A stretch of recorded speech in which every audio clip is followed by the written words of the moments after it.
Honourable Member David Clendon. Tēnā koe, Mr Clendon. Tēnā koe, Mr Speaker, and thank you. Sir, I'd just like to begin by also acknowledging the courtesy shown us by Minister Tolley, who went to the trouble of inviting myself and an advisor to a briefing on this bill. While a briefing from a minister will never secure our support on its own, it certainly is helpful in terms of getting a good background to what is proposed. And given that there may be some, not haste, but certainly we'd like to see, if this bill is to go through, then it would be helpful for it to go through sooner rather than later. And the minister's courtesy certainly does nothing to impede that process. So the Greens will support this legislation, albeit with some reservations, through to Select Committee at least. The bill, as we've heard, will extend the imposition of supervision orders beyond the 10 years which is currently possible. Any legislation that allows for a continued imposition of restrictions on a person's freedom of movement beyond the term of the sentence imposed on them by the court is not a trivial matter. That's something we need to think very carefully about in terms of Bill of Rights and just basic natural justice.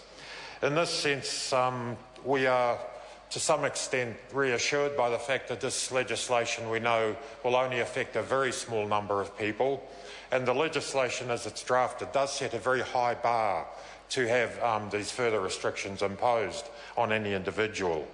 I read with interest, as others obviously have, the Attorney-General's report in terms of the Bill of Rights implications or consequences of this legislation. And I was pleased, or in a sense, I was interested to note that the Attorney-General found that in terms of Section 22 of the Bill of Rights that deals with arbitrary detention, this bill actually improves the situation over what exists currently because it brings it into the criminal regime rather than the civil. And I think that's a useful thing for it to have done. The AG obviously, though, does unequivocally state that the legislation as it's drafted is inconsistent with Section 26 of the Bill of Rights in terms of retroactive penalties, double jeopardy. And as I say, that's no trivial matter, and that's something we need to consider very carefully before we give final sign-off to this legislation. So the Attorney-General also looks at the relationship between this bill and the public protection orders legislation that's currently going through the House, and considers, in a sense, the hierarchy of those. And I think, we'd need to think very carefully about how this legislation, what relationship it will have with the public protection orders, which of course are significantly more restrictive than what is proposed in this, which will be the default in these circumstances. And I do think we'll need to look very carefully to ensure that that by intent or by unintended consequence, we end up somehow muddying the waters in terms of giving the judiciary difficult decisions to make.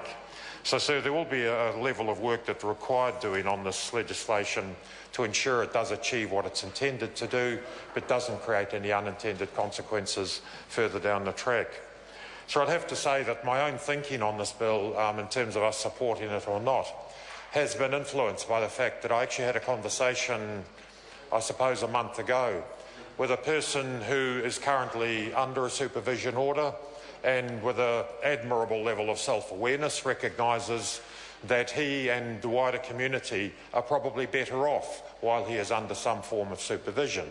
And I think that is a compelling influence on my own thinking through this bill, to have somebody recognise that actually there are circumstances where individuals, even with the best will in the world, are nevertheless compelled to keep offending. And unfortunately that is a reality, and a piece of legislation like this, if thoughtfully drafted and appropriately applied by the judiciary, will plug a gap in a sense and will ensure continued public safety and the appropriate management of some of these individuals. So as I've said, we will support this to Select Committee. I'm sure that the Law and Order Committee actually is an interesting committee in many ways. We are fortunate in that we routinely get very good advice, input from the judiciary, from lawyers, from the Law Society, from individual members of the public, from NGOs that are well informed and have an interest in this sort of legislation and justice legislation.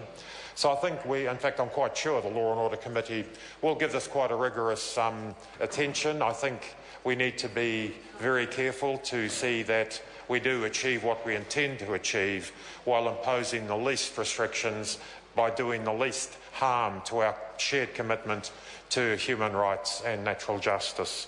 So we will continue, we will support this bill, and I look forward to the Select Committee process. Thank you.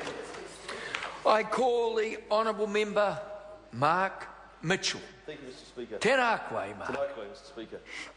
It's an honour to take a call on this, the Parole Extended Supervision Orders Amendment Bill, Mr Speaker, and I just want to acknowledge